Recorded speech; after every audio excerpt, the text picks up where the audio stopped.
Muy buenas tardes, queridas amigas y queridos amigos. Terminan de ingresar las personas a la sala. Estamos en este momento con 172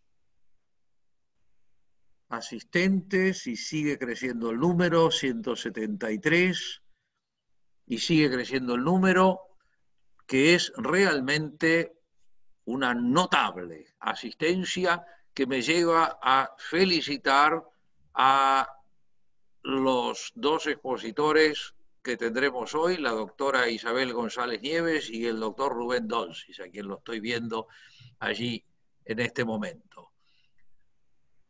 El Departamento de Ciencias Sociales y el programa de cursos intensivos para el doctorado del Departamento de Posgrado, ambos de la Facultad de Derecho de la Universidad de Buenos Aires, una vez más,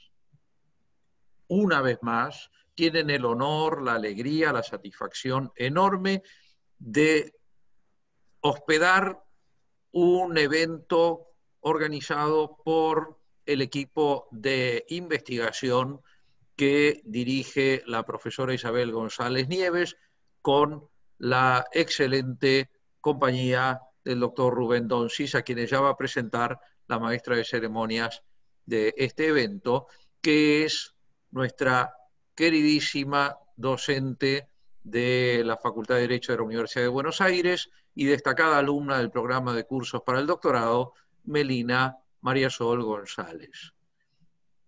Entonces, decir simplemente que nos sentimos muy orgullosos de tener equipos de investigación como este, con investigadoras e investigadores de la talla de ustedes que están llevando adelante trabajos excelentes que cuajan en publicaciones, que cuajan en descubrimientos, en avances, en formas no solo de conocer el mundo, sino de cambiarlo. Ustedes trabajan con temas muy espinosos, muy desagradables, muy tristes, o sea, ustedes trabajan con las cosas con las que hay que trabajar. Trabajan con la porquería del mundo, que es la que tenemos las mujeres y los hombres de derecho, que no tolerar jamás, que no aceptar jamás y que comprometernos en modificar. Queremos facultades de derecho que no sean para conservar y repetir de memoria un mundo horrendo, como el que estamos viviendo. Queremos facultades de derecho comprometidas con el cambio, comprometidas con la modificación del mundo para que el mundo sea un lugar mejor para que nuestra especie y las otras especies puedan vivir. Ese es el gran trabajo, la gran misión que a nuestro humilde juicio tienen que tener las facultades de derecho. No aprender leyes de memoria y mucho menos leyes de un mundo tan feo, no reiterar y repetir, no consolidar porque lo consolidado es malo, sino convertirse en centros, en puntos de apoyo para la modificación de esta realidad que tenemos. Así que, querida Isabel, querido Rubén, gracias, gracias, porque nuestro Departamento de Ciencias Sociales, con su espíritu crítico, con su actitud de mirar a lo jurídico desde lo sociológico, lo histórico, lo económico, lo antropológico, está siendo cabecera en que nuestra Facultad de Derecho sea líder en el mundo en encarar la enseñanza del derecho de la manera que el siglo XXI necesita. Así que muchísimas gracias. Le paso la palabra a Melina González. Melina, adelante. Muchas gracias. Buenas tardes, Ricardo. Muy buenas tardes a todos y a todas. Bueno, muchas gracias por estar acá en este encuentro virtual.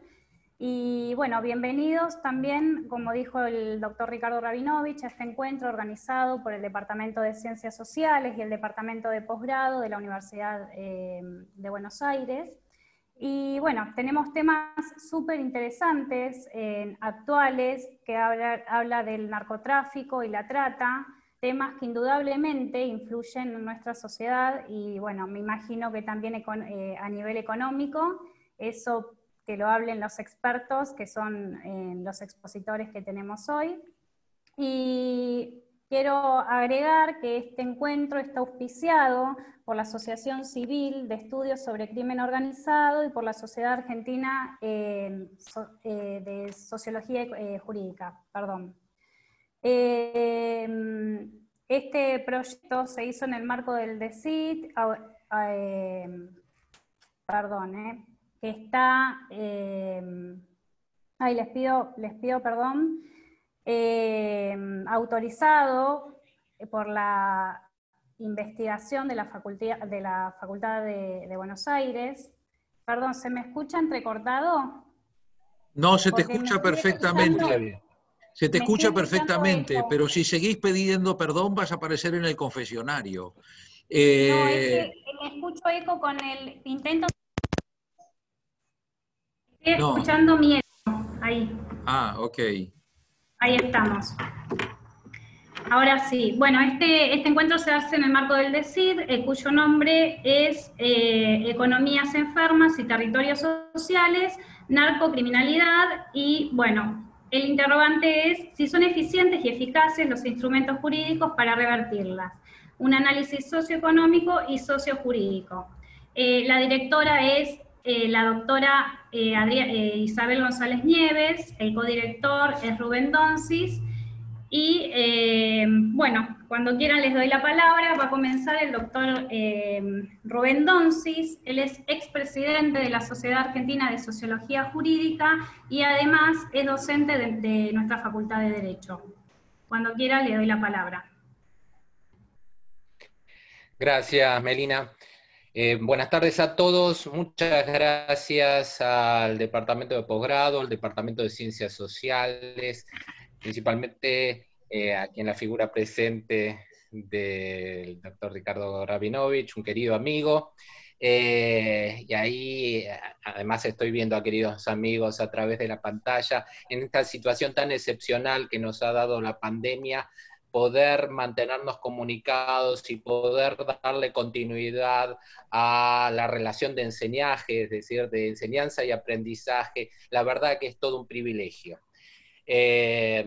Yo me he tenido que habituar, igual que todos nos hemos tenido que habituar muy rápidamente a los nuevos instrumentos, con las limitaciones obvias que tenemos de conectividad y todas esas cuestiones que vamos a tratar de superarlas si hay alguna interrupción. Con la doctora Isabel González Nieves, recién como decía Melina González, venimos llevando una continuidad de trabajos de investigación. Hace 4 años atrás empezamos a hacer un trabajo de investigación. Ella ha dirigido los dos trabajos de investigación. Yo la he acompañado como codirector. Les decía, hace 4 años atrás empezamos un trabajo de investigación sobre trata de personas, sobre la eficacia de la normatividad vigente respecto de trata de personas, y le dimos continuidad a ese trabajo con el que señalaba recién Melina sobre narcocriminalidad y territorios sociales, en realidad sobre economías enfermas y territorios sociales, y el recorte, ahí estaba, y el recorte epistémico, en este caso tenía que ver con narcocriminalidad. ¿Qué es lo que hacemos? Es un territorio muy amplio para investigar, y entonces lo que hicimos es hacer un subrecorte, y en ese subrecorte investigar sobre la eficacia normativa y la eficiencia de las instituciones. Y el abordaje es abordaje sociojurídico y socioeconómico. Eso es para darles el marco epistémico en el que estuvimos trabajando. En este caso, yo creo que he enviado un PowerPoint, no sé si estamos en condiciones de verlo.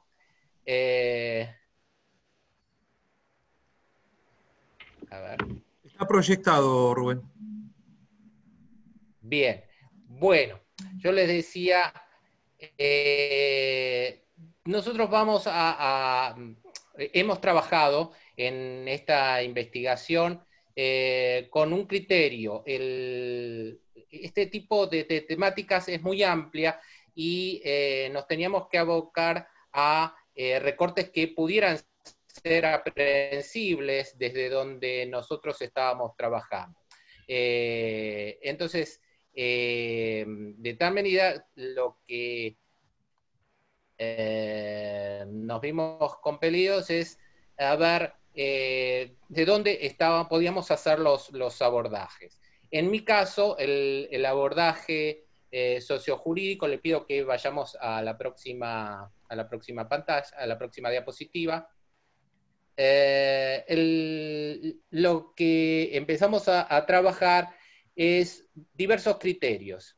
El criterio tenía que ver con al análisis de qué son las economías enfermas y el encuadre sobre territorios sociales. Pero nos encontrábamos también específicamente dentro del marco de recorte con una problemática que tiene que ver con la narcocriminalidad, la criminalidad narco, para decirlo en otras palabras.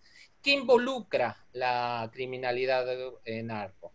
Involucra una red de relaciones de diferentes actores y grupos que resulta ser sumamente compleja esa red, porque en definitiva lo que nos está señalando es que tanto los actores como esos grupos que están relacionados se conjugan en una muy compleja gama de delitos, donde se va dando una proliferación de una trama organizacional muy extensa, una trama organizacional que nos da cuenta de relaciones de verticalidad y horizontalidad, donde se dan cuadros que continuamente apuntan a sustituirse entre sí y donde se expone también una compleja reproducción de actores. Por lo tanto, nosotros lo denominábamos una autopoiesis de actores, que están vinculados por una pluralidad de campos simultáneos. ¿Por qué? Porque en sí la criminalidad narco en realidad está enfocada dentro de lo peor que tiene la modernidad capitalista y que tiene que ver con que resulta ser una empresa, o mejor dicho, se propone actuar en términos de una empresa, pero con la parte peor del capitalismo, es decir, tratando de tener la mayor ventaja económica con el menor esfuerzo, y en este caso vulnerando las normas jurídicas y generando las condiciones, obstando los intereses públicos. De tal manera que para minimizar esos riesgos tiene que actuar en diversos campos para poder vulnerar la normatividad vigente, y tiene que también actuar en diversos campos para poder hacer el blanqueo de su rentabilidad. Y el tema está ahí porque tiene que actuar con diversas estrategias a partir de una muy sofisticada inoculación de la renta en los mercados convencionales. Si me pueden seguir y vamos cambiando las diapositivas, le voy a agradecer a Melina. El tema es que es de muy difícil encuadramiento conceptual. ¿Por qué? Porque abarca toda una red de ilícitos de diversa entidad que están en sí conjugados por una trama organizacional relativamente compleja. Yo les decía, no es una trama organizacional como la empresa mercantil, en el sentido que están claros cuáles son sus alcances y los vínculos entre estos, sino que se difunden y se hacen más difusos también las relaciones y se mantienen no por rasgos formales, sino por condiciones fácticas que involucran el ejercicio de un tipo de violencia. Pero además nos encontramos con roles, con atributos distintos en cuanto a la disposición que tienen de autoridad y las probabilidades de empoderarse de los recursos que generan y de todas las ventajas operativas que generan.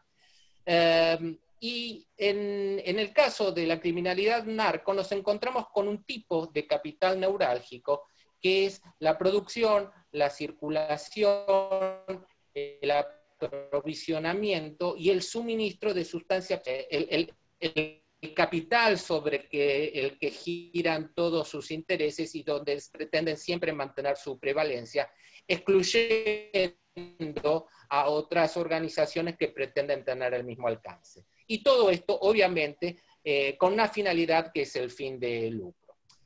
Ahora, atendiendo a todo esto, nos encontramos que es muy compleja la tipificación penal. ¿Y por qué es compleja la tipificación penal? Porque la estrategia que tiene es siempre enquistarse en toda la porosidad institucional existente, y para hacerlo lo que necesita es activar complicidades y confraternidades con distintos estamentos. Ahora, por eso, lo que señalábamos es que la narcocriminalidad es un delito complejo. ¿Y cuáles son las características de esta complejidad? Bueno, primero que tiene una multiplicidad de actores y de hechos que intervienen tanto en la articulación como en la propagación y en la consumación, pero también involucra una multiplicidad de instituciones en los procedimientos de detección, en los procedimientos para su investigación, para el control y castigo. Pero además, hay toda una dinámica organizacional que se va extendiendo en tiempo y espacio y que se va conjugando accesoriamente con otros delitos asociados o complementarios, como por ejemplo la trata de personas, el contrabando, piratería del asfalto, tráfico de armas, etcétera, etcétera. Además, la complejidad del delito nos expone que hay distintos niveles de participación y de complicidad. Hay responsabilidades por comisión y por omisión, y además que está involucrando prácticamente en todos los casos la complicidad de funcionarios públicos de distinta calaña. Y entonces,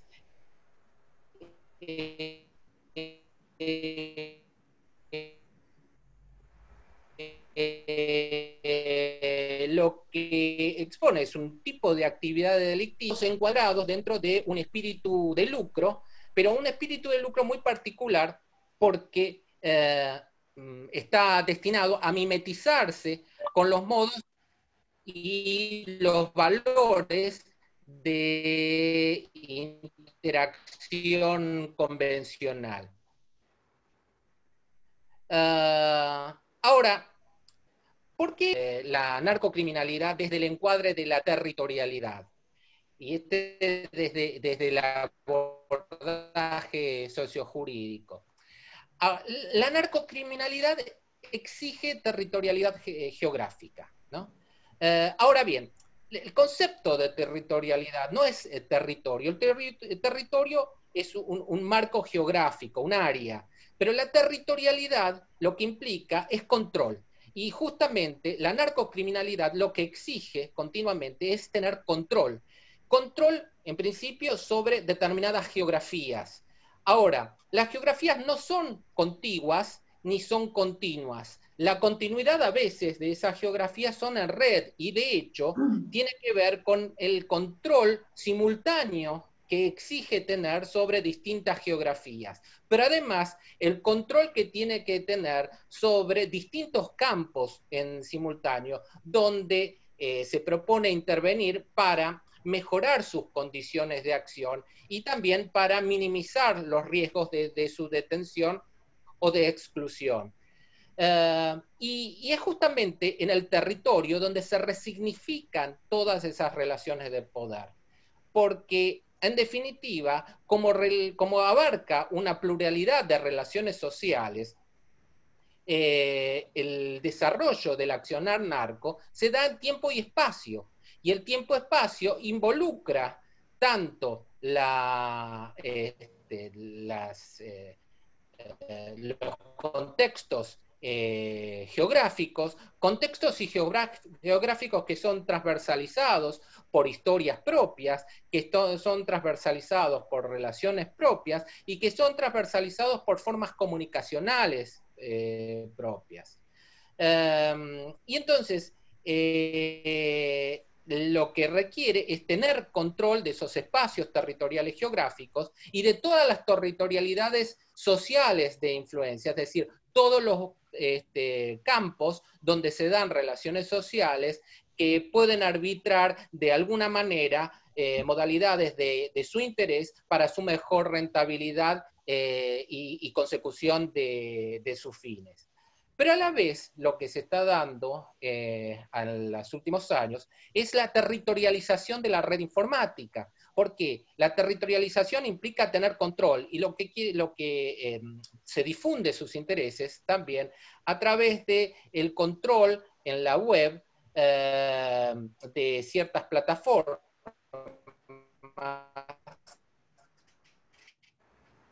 en las que puede sostener la captación de elencos donde con su capital humano y ahí donde establece bien, el tema de las territorialidades. Empezamos a darnos cuenta que lo que se dan son territorialidades sobre empresas. ¿Qué quiere decir territorialidades sobre empresas?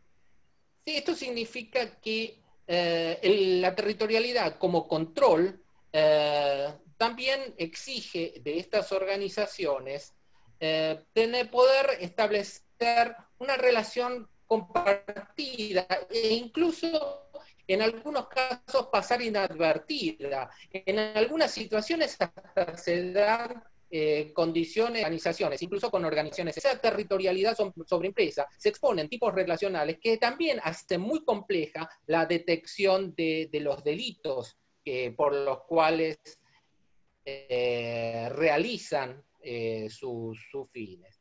Y nos encontramos con geografías que son exclusivas y excluyentes. Las geografías exclusivas y excluyentes, es decir, donde está el control fáctico narco, donde excluye cualquier otro tipo de intervención, incluso de las instituciones estatales, como por ejemplo en la casa de los capos, en donde tienen sus depósitos, en sus búnkers. Entonces, esas son geografías exclusivas y excluyentes. Pero más allá de sus geografías exclusivas y excluyentes, hay geografías que son meramente de control. Y en las geografías de control comparten justamente el dominio del área con otras organizaciones, incluso con los dispositivos estatales, porque en esas geografías de control lo único que le interesa es establecer un control de sus intereses mercantiles, es decir, de las formas de comercialización de sus productos ilícitos. Y después, geografías de pertenencia. Y todas estas geografías son sobre empresas. ¿Qué es una geografía de pertenencia? La geografía de pertenencia es un área enteramente simbólica. Y la geografía de pertenencia tiene que ver con formas que identifican, ya sea por gráficos, ya sea por formas comunicacionales, o porque se representa socialmente que son áreas de influencia y que se supone de predominio narco. Por ejemplo, en ciertos barrios vulnerables se los denomina como barrios peligrosos por atribuirles o hipostasiarles esta característica de geografía de pertenencia, que no toda esa geografía está sometida directamente al control narco, ni todas las organizaciones, ni las relaciones sociales que se establecen dentro de esas geografías están involucradas o influenciadas por el control narco, pero sí esa identidad lo que genera es una serie de identificaciones y de exclusiones sociales, lo que también convierte en un trabajo muy difícil y muy arduo la detección, el control y la represión, e incluso el trabajo táctico o estratégico de las instituciones de prevención y seguridad. La otra cuestión que tiene que ver, que veíamos en el trabajo respecto de la narcocriminalidad, es el tipo de trama organizacional. La trama organizacional nos presenta una verticalidad jerárquica, ¿no? Verticalidad jerárquica porque en realidad hay cuadros que tienen predominio sobre otros cuadros, pero esa verticalidad jerárquica no es una verticalidad formal, es una verticalidad, como antes les decía, es una verticalidad que toma cuerpo en el ejercicio de la violencia y que señala el potencial de las jerarquías superiores sobre las subalternas, pero a la vez se desarrolla operativamente en cuadros horizontales y se reproduce en cuadros horizontales y que además se extiende por distintos territorios e incluso esa extensión trasciende las fronteras territoriales de un país. Todas estas están amalgamadas por un fin de lucro especulativo, que ese lucro especulativo tiene que ver con, en gran medida, por una venta al menudeo, y esa venta al menudeo necesita ser muy intensa, intensificar los circuitos y la captación de mercado, de tal para intensificar la rentabilidad. Y esta renta exponencial que tiene, lo que da es muchísimo más poder del que supone nada más una organización criminal territorialmente asentada en una zona geográfica. El tema es que el potencial expansivo de la estrategia de operación narco, ¿de qué depende? Depende del alcance de agentes vulnerables, es decir, depende de encontrar quienes sean vulnerables a la oferta económico-financiera que tiene. Y esta expansión, como depende de la vulnerabilidad de una persona a las ventajas económicas que le pueda ofrecer, no es igual ni en todas las geografías, ni en todas las clases sociales, ni en todos los cuadros que corresponden a los distintos intereses institucionales, porque están transversalizados cada uno por sus historias y por sus procesos de socialización, de tal manera que abocarse al trabajo del control y represión de la narcocriminalidad exige un tratamiento diferenciado y tener muy en cuenta estas características, porque si bien supone ser que todos los humanos tenemos cierta predilección por tener un buen pasar de vida y sobre la acumulación económica, lo cierto es que la disposición por las vías ilegales y por aceptar condiciones por las cuales pueda verse asociado a organizaciones violentas, no es genérica, es decir, esa predisposición no está en el ADN de las personas, sino que tiene que ver por distintas historias personales, historias de grupo y condiciones muy específicas dentro de marcos económicos muy precisos. De tal manera que operar contra las estrategias narco exige operar contra la territorialidad narco. Y para operar contra la territorialidad narco, en el sentido del que decía, es decir, no en el agenciar nada más una localía, sino tener en cuenta cómo se difumina en red y cómo influencia distintos campos sociales, necesita de políticas públicas adecuadas. Y políticas públicas adecuadas tiene que ver con políticas públicas que puedan entender que el trabajo tiene que ser a nivel de orientación territorial. ¿Pero de qué, de qué tipo de orientación territorial? De entender justamente la contextualidad histórica de esas geografías. ¿Qué es lo que pasa dentro de esos grupos? ¿Qué es donde se desarrollan las relaciones económicas, donde se acentúan los vínculos, las tradiciones, las formas de percepción de la realidad?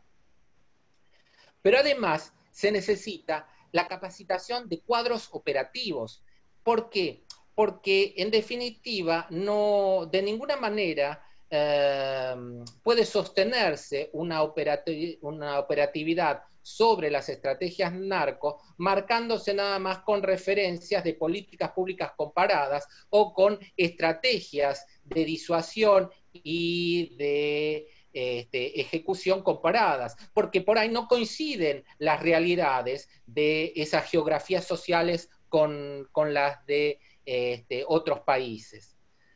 Pero además de las políticas públicas adecuadas respectivas a la territorialidad en juego, la capacitación de cuadros operativos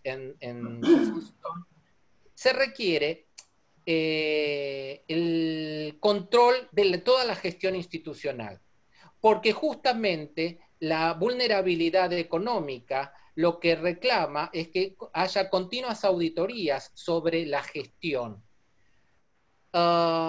Ahora bien, si hay algo que sostiene las estrategias de las organizaciones narco, tiene que ver con que ellos pueden satisfacer en determinadas geografías aquello que no puede satisfacer otros tipos de institucionalidades, por ejemplo, en la institucionalidad del Estado, donde quizás en barrios vulnerables resulta sumamente porosa.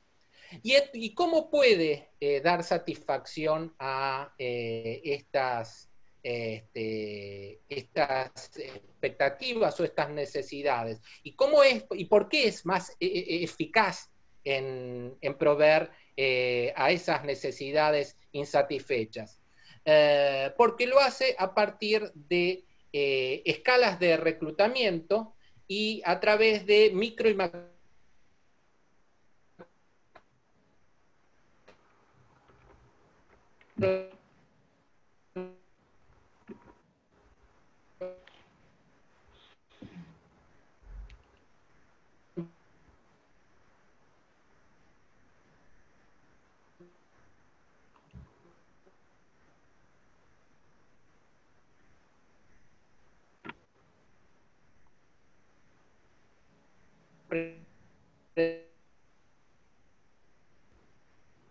Rubén, estás con un problema de conectividad. Sí. Se va la voz, ¿no? Sí, está con un problema de... Acá me informa el programa que está con un problema de baja banda de Y a conectividad. esta hora es difícil. Vamos a esperar un poquito a que pueda... Sí. Mientras él ingresa, yo quería saludar a varios miembros del CID que están conectados. Voy a saludar especialmente a Tania Mota de Rivera, que es doctora de la Universidad de Buenos Aires, que fue la primera egresada de nuestro programa, Ricardo. Y bueno, y agradecer a todos los que se han conectado para escuchar nuestra investigación de un tema difícil, como decía Ricardo, y complicado, pero que nos da muchas satisfacciones porque lo analizamos desde otros puntos de vista y sobre todo desde el punto de vista humano y social, ¿no?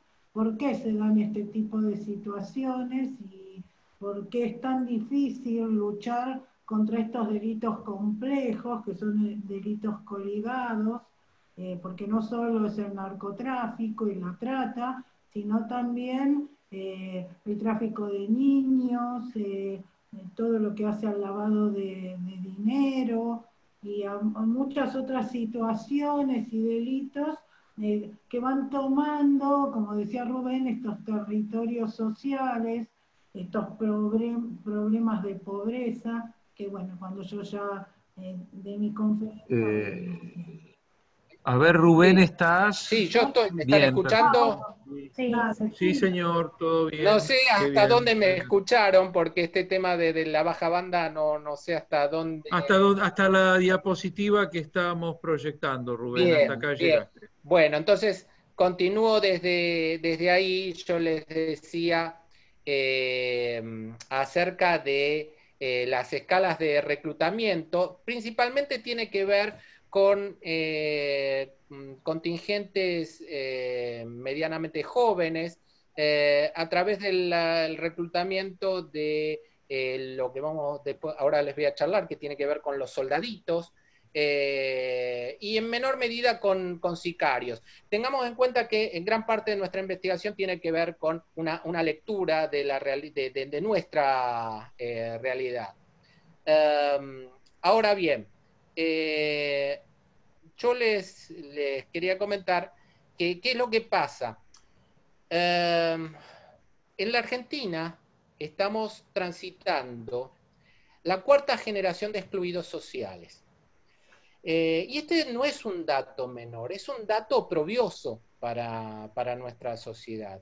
Si hablo de cuarta generación de excluidos sociales, quiere decir que hay sectores con un alto nivel de vulnerabilidad que no reciben el amparo de las instituciones estatales para sus necesidades mínimas, o reciben las mismas, pero sin proyección de que esto pueda sustraerlos de la condición en que está.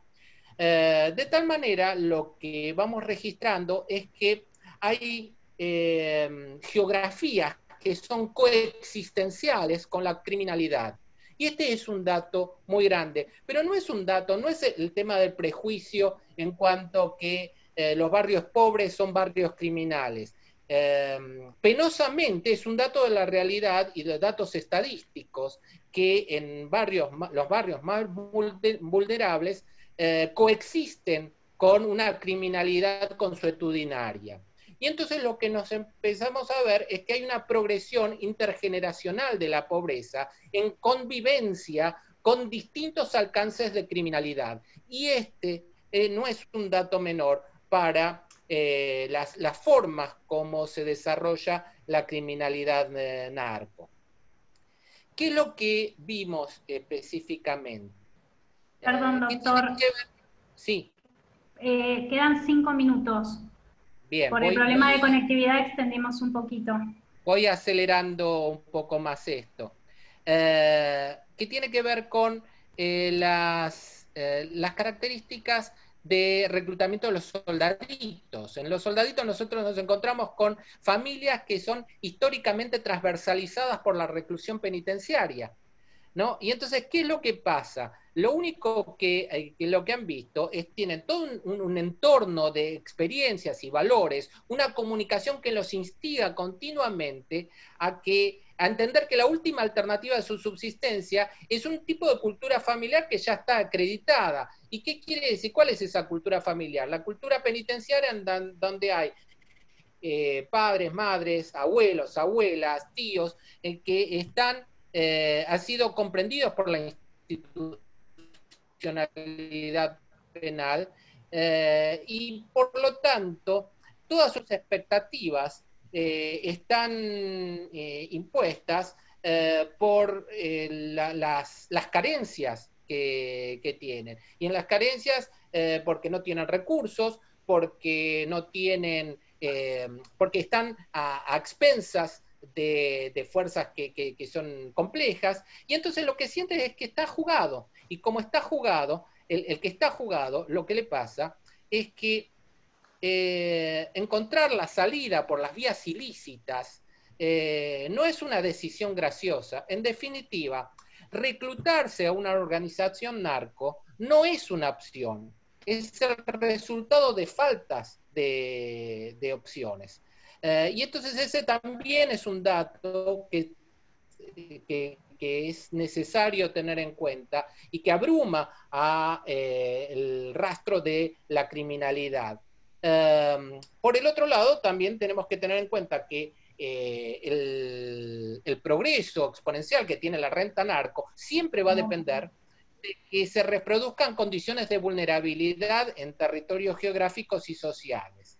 Entonces, estos son datos para tener en cuenta, así como que toda la renta ilícita se va introduciendo en circuitos económicos legales, y en nuestra investigación lo que veíamos, por ejemplo, es que Arbitran Forma tiene cadenas de kioscos, pollerías, compra y venta de autos, de naves, de inmuebles, etcétera, etcétera. Y por lo tanto hay un cúmulo de contingentes que están trabajando y que no están inmersos en las formas criminales de subsistencia, sino que hay gente que está trabajando en esas empresas. Hay profesionales aplicados a esas empresas también, y por lo tanto, más allá que puedan suponer o que puedan saber explícitamente que son capitales de origen espurio, va generando cierta complicidad porque en última instancia la necesidad de su preservación en cuanto a la preservación de su trabajo y en las formas legales como obtienen su sustento, también depende de la preservación de estas organizaciones.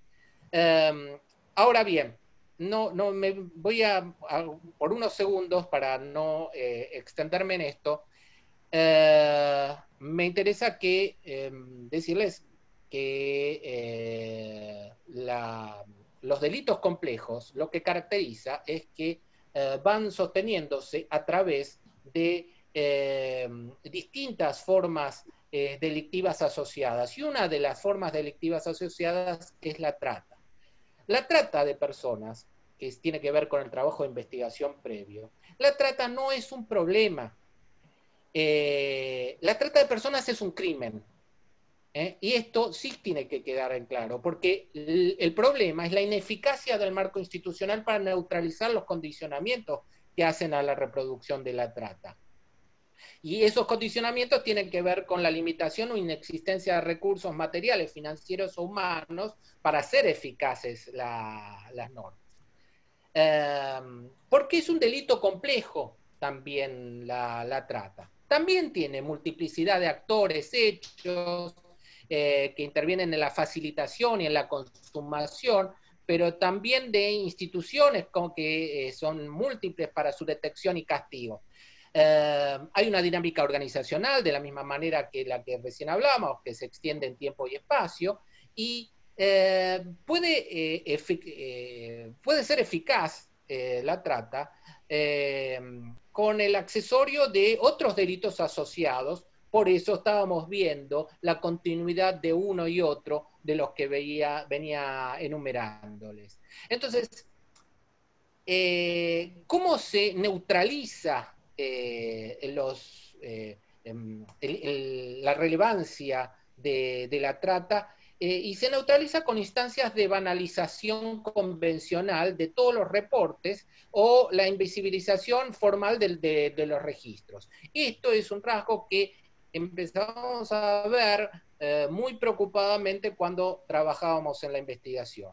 Y además se proyecta a distintos niveles de complicidad y a toda una gama de responsabilidad que van desde la autoría hasta los instigadores, partícipes, y facilitadores, que es un tipo de tipicidad muy concreta y que se tuvo que introducir en una modificación a la primera ley de trata en la Argentina, porque no quedaba inmediatamente abarcado. Y todo ello que tiene que ver con personas que ofrecen a otras para su explotación. Y en la práctica en sí van a quedar comprometidos por comisión o omisión también funcionarios públicos. Ahora, cuando hablamos de trata, estamos hablando del sometimiento de una persona a la disposición forzosa de su cuerpo o de su esfuerzo en beneficio económico de otra. Y siempre cuando estamos hablando de trata, involucra una red muy compleja de individuos que operan con distintos grados de implicación, que tienen un afán de lucro a expensas de la integridad física, de la salud y la explotación o sometimiento a condiciones de esclavitud o de trabajo forzoso o la reducción a servidumbre de terceros. No voy a extenderme ahora sobre las modalidades de captación porque se me va el tiempo, pero hay algunas cuestiones que voy a puntualizar. Primero que es una actividad ilegal altamente lucrativa, algo que seguramente va a desarrollar inmediatamente la doctora González Nieves. Tiene una red muy compleja de captación y transporte a escala territorial y extraterritorial. Tiene articulación transfronteriza, los costos y riesgos son altos. Hay siempre vinculación con funcionarios públicos justamente para minimizar los riesgos y para intensificar los procesos, pero además se trata de una demanda que tiene muy bajo costo, ¿no? Coste en cuanto al producto debe ofrecerse a un bajo costo, y lo que genera también son condiciones denigrantes para la víctima, con infraestructuras misérrimas y además con condiciones de aislamiento por la limitación que se le prodiga a la comunicación con terceros. Y justamente en toda esta actividad ilícita, el carácter complejo, perdón. Disculpe, profesor, si podemos ir cerrando la idea, porque ya Bien. pasamos el tiempo. Gracias. Bien. Le decía, el carácter complejo de la trata de personas, nosotros lo veíamos analizando la Convención de las Naciones Unidas contra la Delincuencia Organizada, y veíamos el carácter de los grupos delictivos organizados, y nos encontramos que la persecución de la trata también requiere una labor muy particularizada, con elencos calificados, pero además con un tratamiento diferencial. ¿Por qué? Porque no es lo mismo la trata de personas con fines de explotación sexual, no es lo mismo que la trata de personas con fines de explotación laboral, no es lo mismo tampoco la trata de personas que tiene que ver con fluidos o tejidos humanos, ni la trata de personas respecto del tráfico de bebés. Hay que tener en cuenta, primero, que la trata de personas involucra circulación ilícita de valores y de complicidades de instituciones directas o indirectamente asociadas. Se afirma con formas de consenso y encubrimiento social. Si hay algo que se pone de relieve es la alta hipocresía que hay en las sociedades, en la medida que nadie repara en reflexionar cuando va a tomar un servicio sexual, si la persona tiene su voluntad vulnerada, ni tampoco cuando alguien va a comprar un artículo económico, pensar que ese artículo que es demasiado económico para lo que exige su confección y por lo tanto ha involucrado directamente explotación laboral. Pero sí, antes de dejar esta charla, quería poner de relieve de esta investigación lo que vimos. Dos aspectos que son sumamente importantes. Uno de esos aspectos tiene que ver es que está muy desconcentrada el trabajo dentro de la ley que regula el tema en nuestro territorio.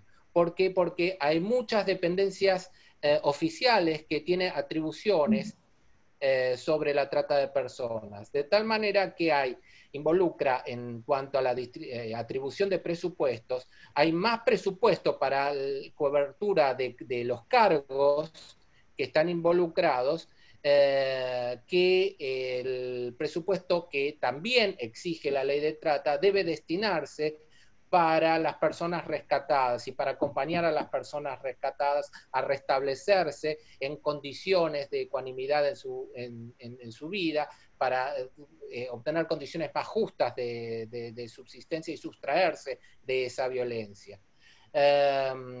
Pero ese por un lado, desconcentración y lo que hace una gran irracionalidad en las políticas, o que establece que las políticas no sean completamente adecuadas a las exigencias de este tipo de crimen, de tratamiento de este tipo de crimen, y por el otro lado, que se está destinando los recursos más a funcionarios públicos que a esta otra parte de la ley que le exige destinar a las personas que han sido víctimas de la trata, por lo tanto la están revictimizando.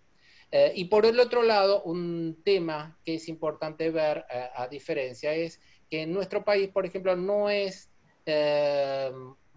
un problema, para decirlo de alguna manera. ¿Por qué no? Porque tenemos una ley pues una ley de trasplante de órganos, que un instituto centralizado que controla toda la operación y que no deja absolutamente a nadie, por nuestro sistema de salud pública, no deja a nadie fuera de ese tipo de necesidades. Entonces, la centralidad administrativa, la política coordinada y también la justicia distributiva que tiene esto, hace que, por ejemplo, el INCUCAI administre muy correctamente y muy concretamente un problema serio. Es el tráfico de órganos es muy excepcional, justamente porque se ha hecho un abordaje adecuado y territorializado con políticas que reclaman abastecer necesidades que son perentorias y que deben ser merituadas conforme a las características de cada situación. Por eso me parecía que era importante que lo tuvieran en cuenta. Muy interesante, Rubén, sí. muy interesante. Bueno, los dejo ahora con la doctora González Nieves, que se va a extender específicamente sobre la perspectiva socioeconómica. Muchas gracias. Muchísimas gracias, profesor. La verdad que excelente exposición. Bueno, seguramente luego supongo que tendremos preguntas, pero no quería dejar de agradecerle. Bueno, ahora va a hablar la doctora Isabel González Nieves. Ella es docente del Magíster de Cultura Jurídica de la Universidad de Girona y además docente de los cursos válidos para el doctorado. Muchas gracias y bueno, doctora, si quiere comenzar, no la veo acá, ahí está. Gracias. Muchas gracias, Melina, por la presentación. Quería agradecer al doctor Donsis, también agradecer la presencia de nuestra secretaria académica, la profesora doctora Silvia Nona, que nos acompaña en este evento. Y bueno, y explicarles un poco cómo es una economía enferma que se transforma en una economía perversa, como es este tipo de actividades económicas criminales. El PowerPoint es más que nada para que ustedes vayan viendo y leyendo cierto tipo de definiciones de temas en los cuales yo no voy a ahondar por si alguno lo desconoce, y una serie de imágenes que nos van a hacer pensar, en cierta manera, cómo impacta todo este tipo de actividad. Una economía enferma es una economía inestable, con problemas sociales, económicos e institucionales. Son economías más que nada de subsistencia. Son economías muchas veces criminales. Es decir, que hay una red dislocada relacionada con otros delitos.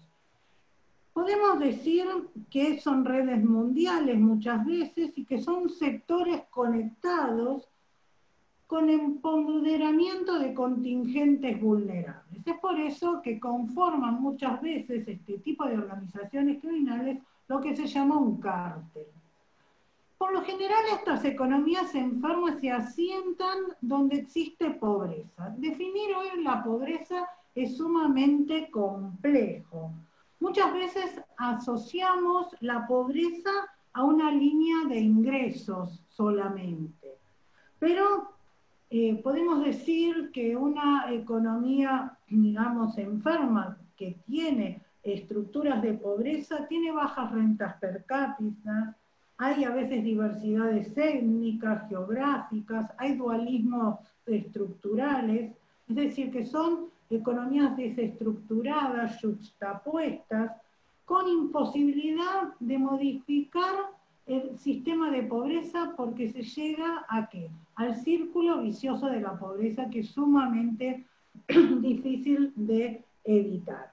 Muchas veces decimos que alguien es pobre porque tiene bienes de consumo de poco valor o que tiene poca educación. Pero muchas veces la pobreza también se da en estructuras políticas y sociales donde las personas tienen acceso a la salud, a los servicios públicos, sin embargo, se encuentran vulnerables a pesar de todo eso. ¿Por qué?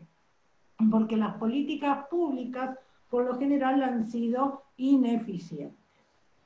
Es decir, que la narcocriminalidad, la trata de personas, en todos estos casos, más que mirar un delito, habría que mirar esa estructura económica enferma.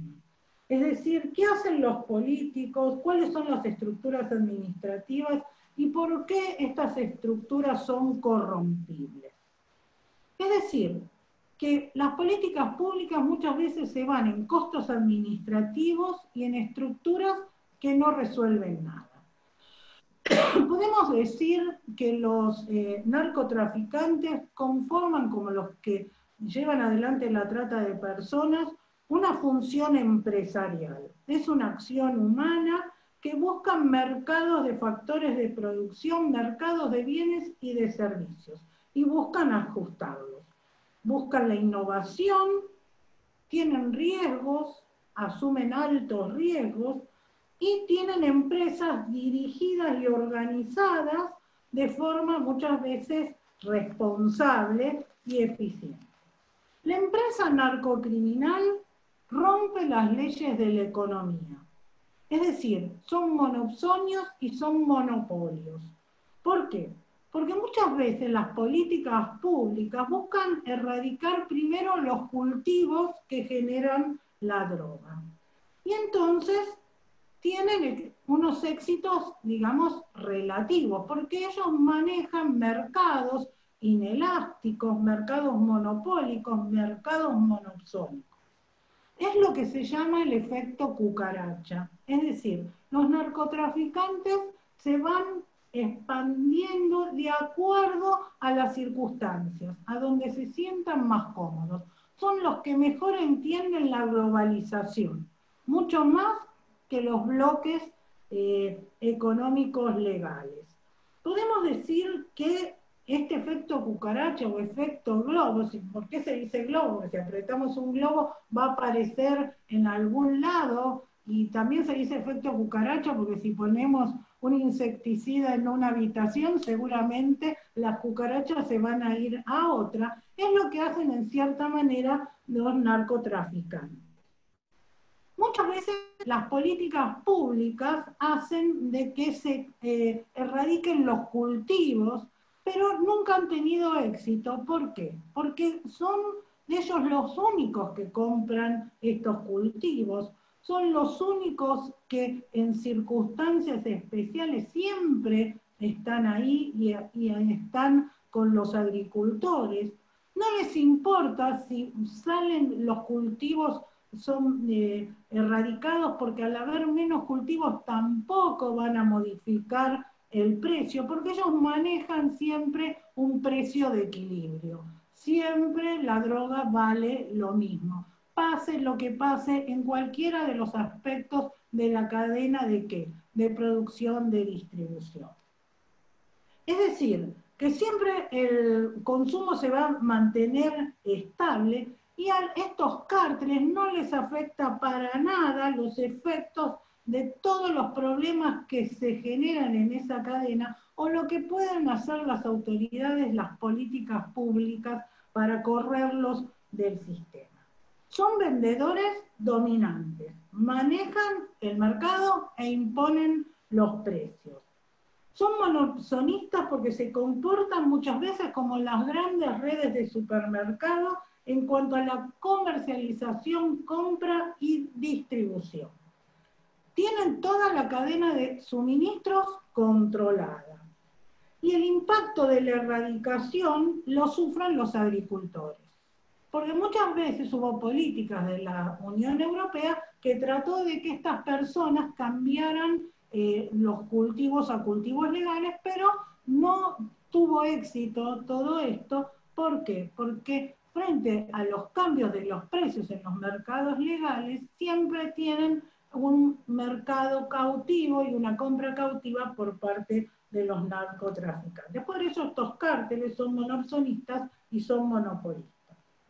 Es decir, que en la agricultura no tienen competencia. Y cuando bajan la cantidad de productos, de hojas de coca, por ejemplo, han invertido en investigación y desarrollo y cada vez necesitan menos materias primas para realizar más droga. Es decir, han llegado hasta a un 60% de obtener más cocaína de las hojas de coca. Hay también otros cultivos subsidiarios, como es el opio, que se da más en la zona de Afganistán, pero siempre tienen los problemas de los precios y la inestabilidad de los commodities, cosa que no tiene este tipo de cultivos. Entonces, ellos, en cierta manera, si erradican los cultivos y tienen problemas, ¿quién va a sufrir el problema del precio? Va a ser el agricultor y no los narcotraficantes. También manejan el contrabando internacional, es decir, porque son monopolistas porque demandan la materia prima, son monopolistas porque tienen la producción y tienen la comercialización y la producción. Es decir, que desde que compran la hoja de coca hasta que venden 1 gramo de cocaína, tienen un beneficio muchas veces de un 30.000%. Es decir, no se preocupan por la escasez, no se preocupan por el precio. Tampoco se preocupan por los decomisos. Muchas veces se valoran los decomisos de acuerdo a la evaluación y a los parámetros de los negocios legales. Pero como este es un negocio tan lucrativo y tienen una percepción lejana de la pena, cuando tienen decomisos, lo único que les hace es que le mejore el precio. Porque ellos manejan un mercado inelástico, porque el que consume droga paga la droga al precio que sea. Muchas veces estas empresas criminales tienen semejanza con las empresas legales. Tienen gerencias, la gerencia mafiosa tiene menos problemas que la gerencia normal. ¿Por qué? Porque no tienen impacto de políticas públicas, no tienen impacto de impuestos, también tienen ciertas decisiones y ejecuciones diferentes a una empresa legal. ¿Por qué? Porque todos los que conforman sus empleados, entre comillas, están todos con la camiseta de la empresa, porque ninguno se va a separar, porque el costo de separarse de la organización es sumamente elevada. Y además, todos los que forman toda esa red criminal es difícil que la abandonen, por los costos que eso significaría. Digamos que hay distintos problemas. Ahí estamos viendo, por ejemplo, una foto de un fumadero de opio que se daba sobre todo en el siglo XIX, y muchas veces también ha habido consumos como el rapé, que eran derivados del opio, que han sido consumos legales a pesar de que sean drogas. Por supuesto que tenían muy baja graduación. Podemos decir que cuáles son los problemas que se generan en la droga, porque la droga no solo tiene materias primas de producción, sino que también deviene de investigación tecnológica, de investigación química, y aparecen también otro tipo de drogas, como son las drogas que estamos viendo en este momento, que son drogas armadas, es decir, que el control de la producción es sumamente difícil. Dijimos que el suministro y consumo es una demanda de tipo inelástica. Quien se droga se va a drogar igual, tenga el precio que tenga la droga. Siempre va a comprar, no va a dejar de drogarse porque el precio sube. Arbitrará los medios para acceder a esa droga. Digamos que muchas veces frente a las políticas públicas nacionales, porque esto es un problema global, la economía criminal crece. Entonces, a veces podemos decir de que es mejor atacar la demanda, porque sin clientes no hay narcotráfico. Ese mismo concepto se da en la trata. Sin clientes no hay trata. Es decir, también el Estado debería de ahorrar recursos y tener, en cierta manera, buscar la calidad social, porque muchas veces todo lo que se gasta en perseguir a la droga, sería mejor aplicarla ¿en qué? Aplicarla en situaciones de salud, en situaciones de vulnerabilidad, en mejorar todo ese sistema. Podemos decir que también cuando los narcotraficantes caen en las cárceles, o muchos de los que están en las cárceles, son estas caldos de cultivo para una universidad narco. Es decir, que ahí se forman agentes de la ilegalidad. Por eso, muchas veces estos narcos tienen actos de responsabilidad social, porque entran en estos territorios vulnerables y tratan de modificar a la comunidad, ser el proveedor de trabajo, un elemento de ascenso social, y entonces, ¿cómo el Estado retira al que entró en este sistema criminal? Podemos decir que esto es un problema global de acción nacional. La globalización de la actividad criminal es un producto, digamos, de interés universal. Va más allá de la conquista de territorios y de mercados. Son grandes organizaciones con estructuras globales y muchas veces las políticas son nacionales o locales. Los narcotraficantes, es decir, todos estos personas que se dedican al crimen organizado con estas estructuras colgadas de varios tipos de delitos, entendieron la globalización mucho mejor que nadie. Y en la explicación de esto está el efecto globo o el efecto cucaracha. Van a los distintos lugares donde la presión del control y de apenas son menores. Van y vuelven donde el control se flexibiliza. Podemos decir que las Naciones Unidas se ocupan de este tema actúan contra la droga y contra el delito con principios de derecho internacional y que involucra derechos humanos, problemas humanitarios, todo lo que hace a lo penal internacional y a los refugiados. Usan distintos tipos de convenciones sobre drogas, sobre delincuencia organizada, sobre corrupción, pero el mapa mundial hace ver que las mercaderías ilegales fluyen y cada región se especializa en una tarea. Como yo les decía antes, que la especialización está muchas veces en América en la cocaína, en ciertos lugares la heroína, en otros lugares el opio, la marihuana. La marihuana es mucho más difícil, digamos, de evaluar su valor general, cosa que la cocaína se puede evaluar más en los problemas internacionales cuánto es lo que se negocia. La narcoeconomía es una economía de guerra, una política de terror. Supera la respuesta de la economía legal y podemos decir que hay una narcocultura. Corrompe estructuras políticas, institucionales, administrativas. Y el tráfico de drogas se une al tráfico de armas, al tráfico de dinero y al tráfico de personas. Amenaza la buena gobernanza y el desarrollo sostenible.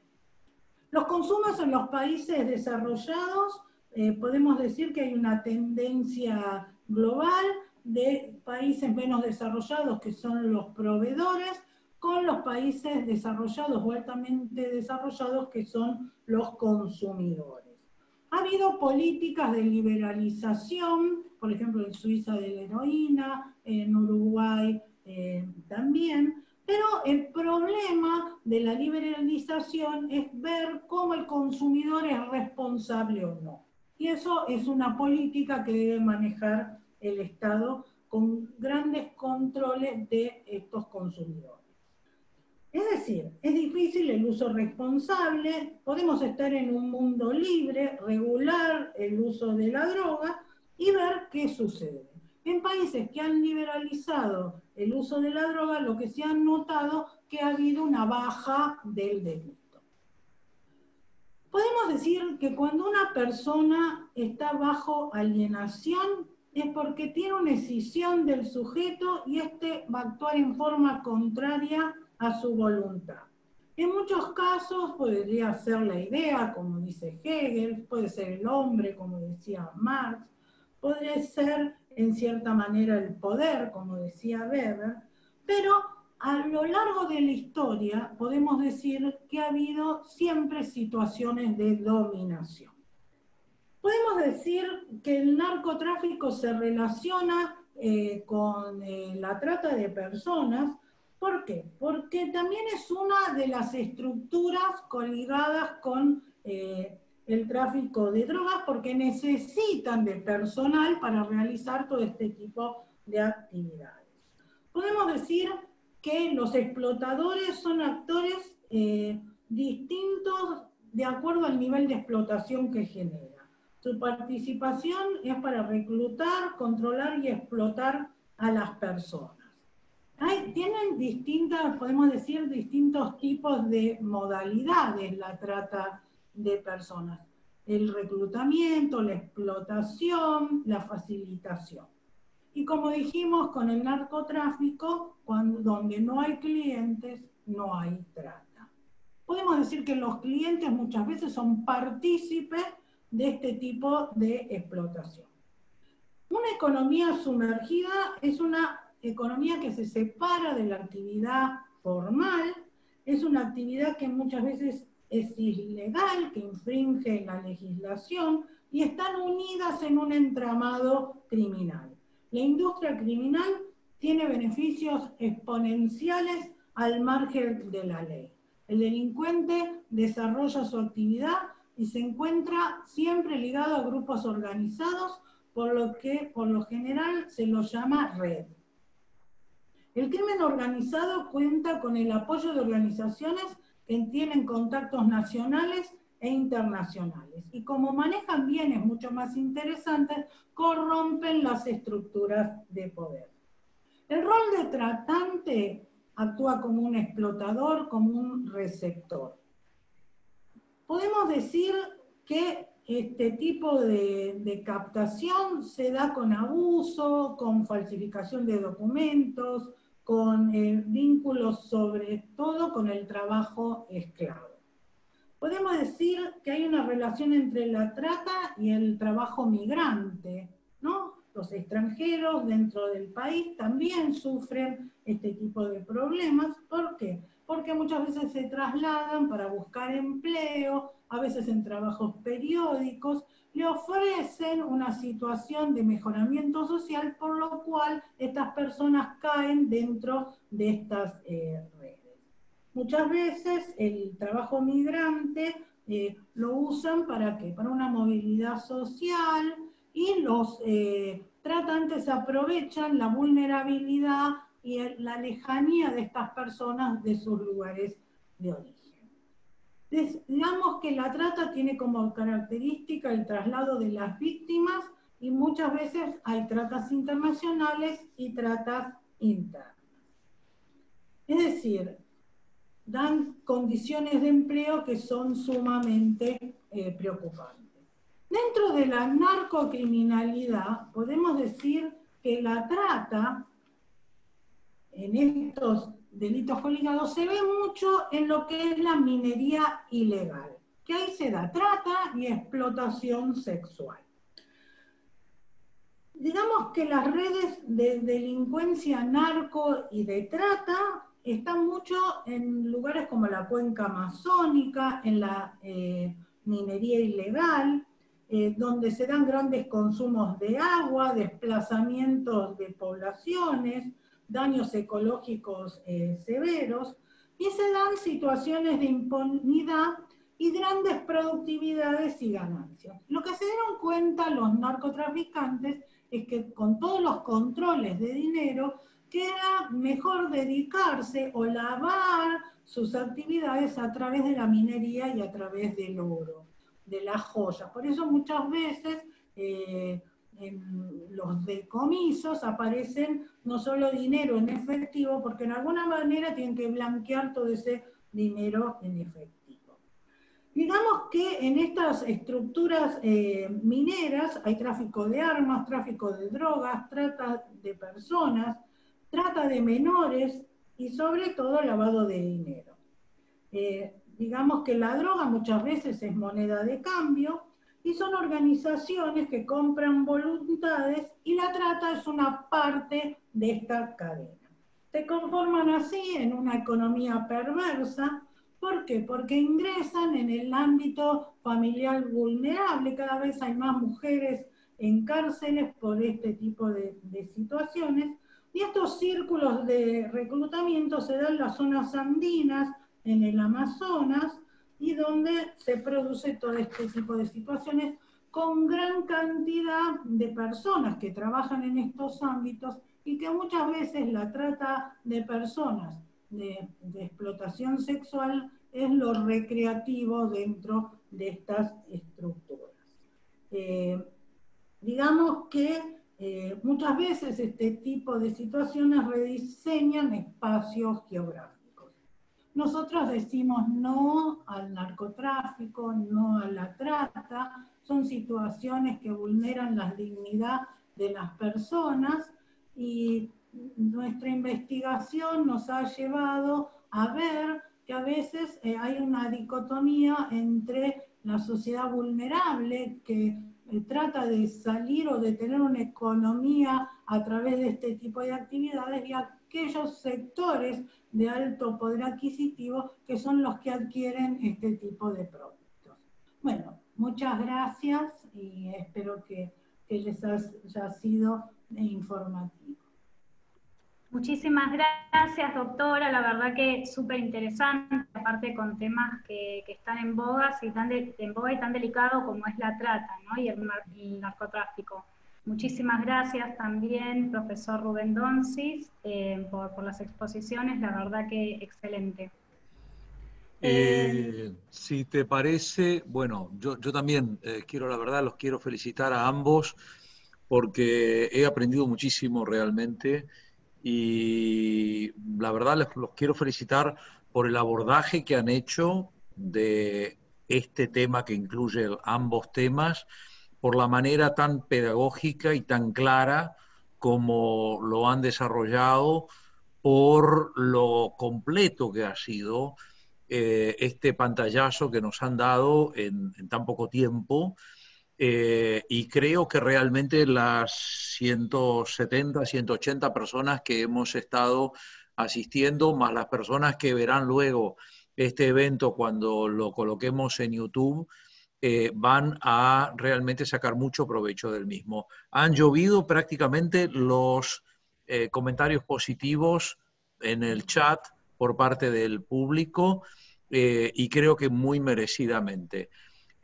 Tenemos, gracias a que nuestra extraordinariamente buena coordinadora Melina ha mantenido los tiempos muy bien, y gracias a que ambos expositores se han manejado con mucha mesura cronológica, tenemos espacio para un par de preguntas. Ahora, las preguntas se hacen levantando la mano. Levantar la mano es una función que se encuentra en el lugar de participantes. Cuando uno pone participantes, luego abajo en el rinconcito inferior derecho, para el que mira la pantalla, ahí está, algunos ya lo saben cómo hacerlo, y ya está, suficiente, porque ya con las preguntas que tenemos en principio, creo que no nos va a alcanzar el tiempo para otras más. Si quieren, pongan más. Igual lo bueno que tiene el tema de levantar la mano, y por eso hay que manejarse con levantar la mano y no con el chat o con gestos que se realizan. Hay gente que se pone a moverse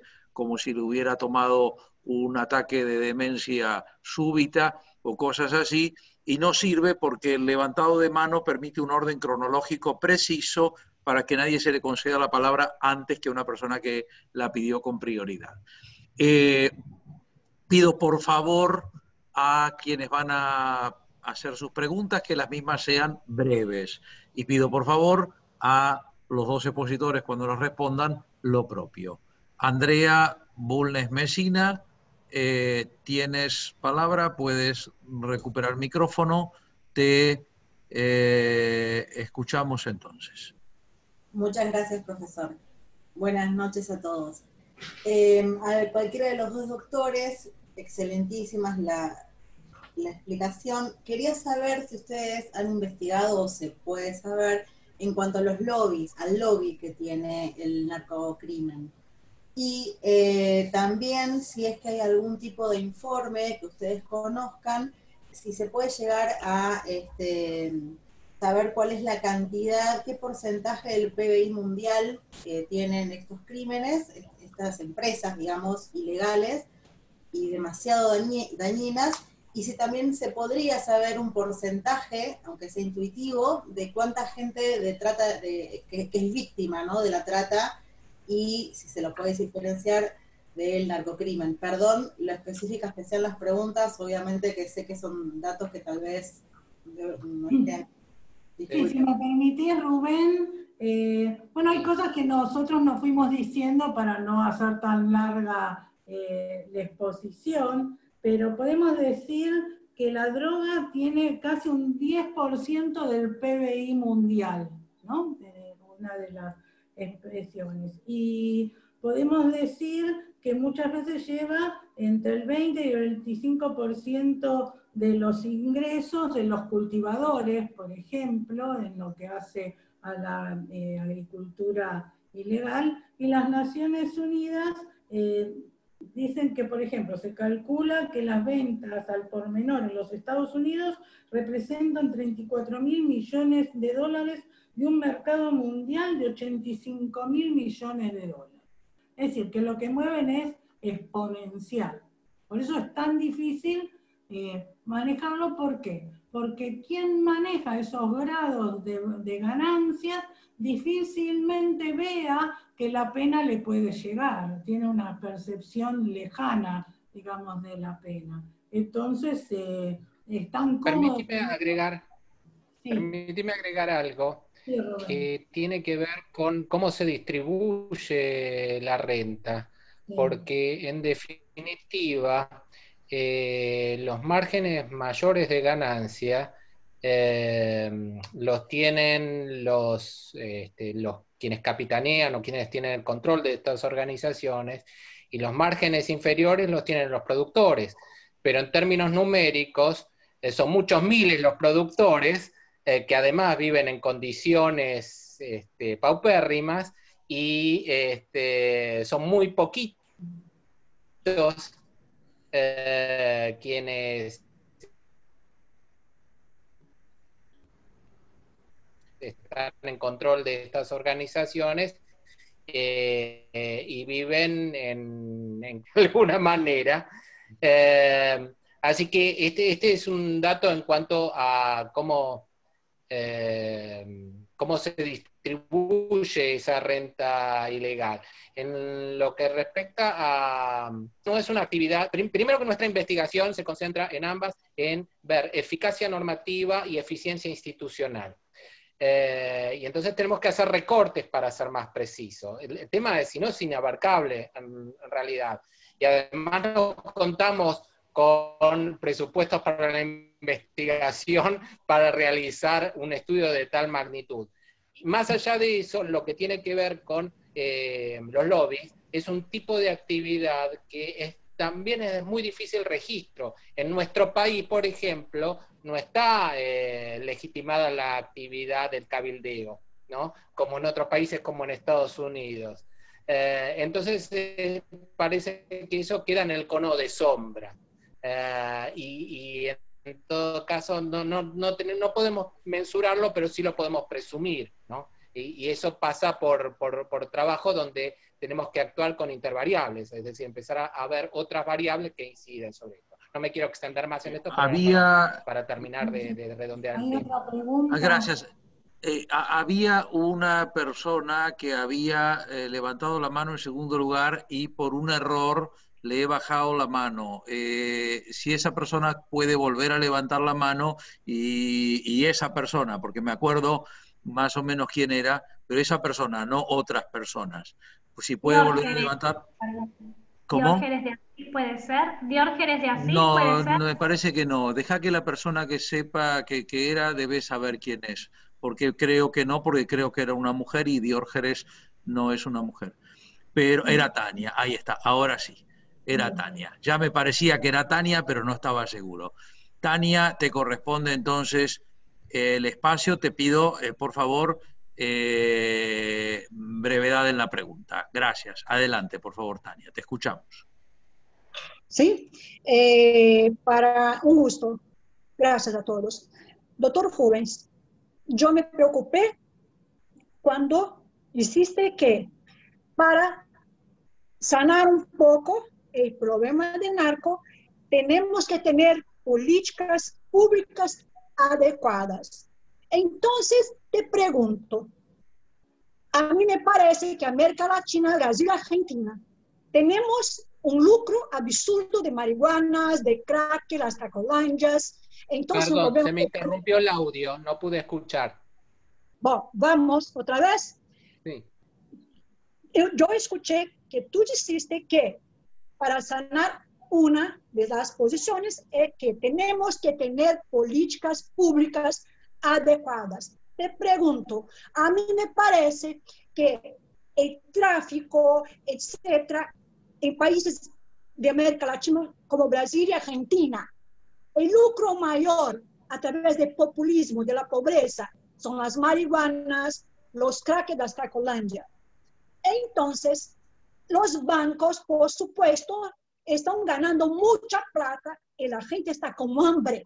No hay un antagonismo de un capitalismo salvaje y los políticos, como en Río de Janeiro ayer, que murió tanta gente. ¿Cómo es esta política pública adecuada? Explíqueme, por favor.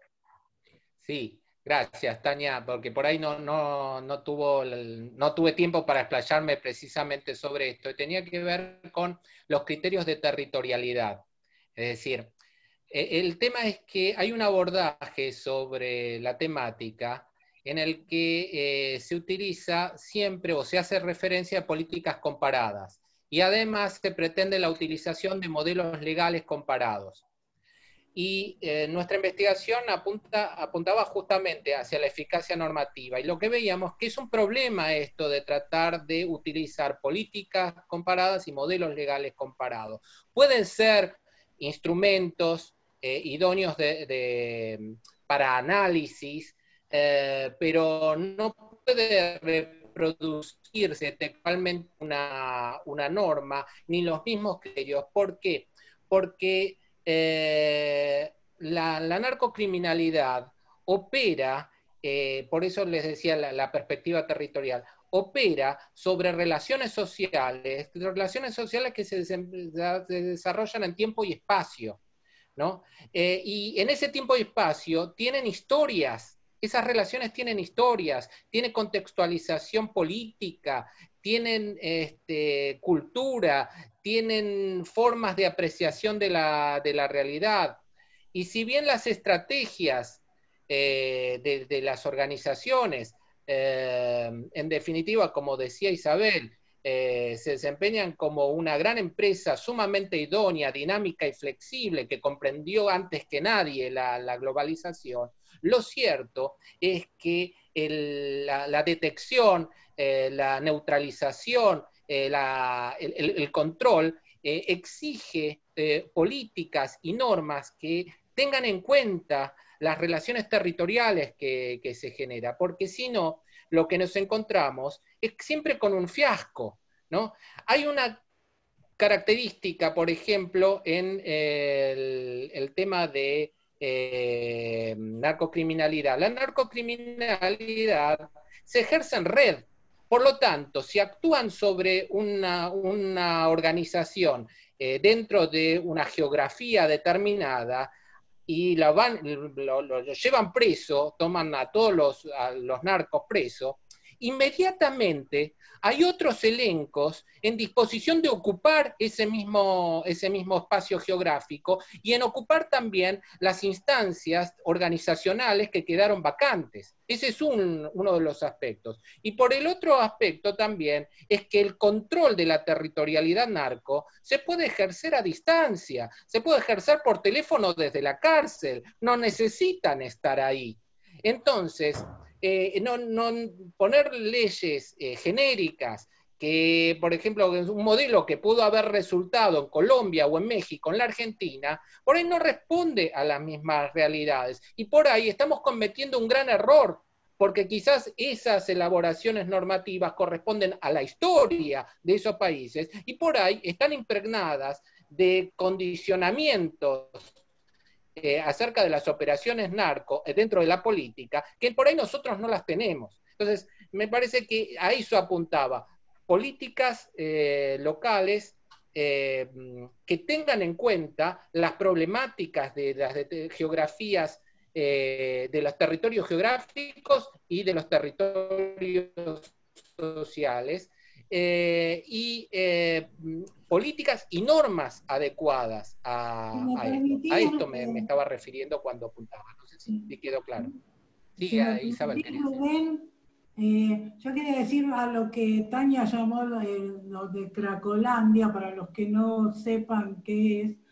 Por ejemplo, en San Pablo, en una calle, está permitido drogarse, es decir, es el mundo feliz.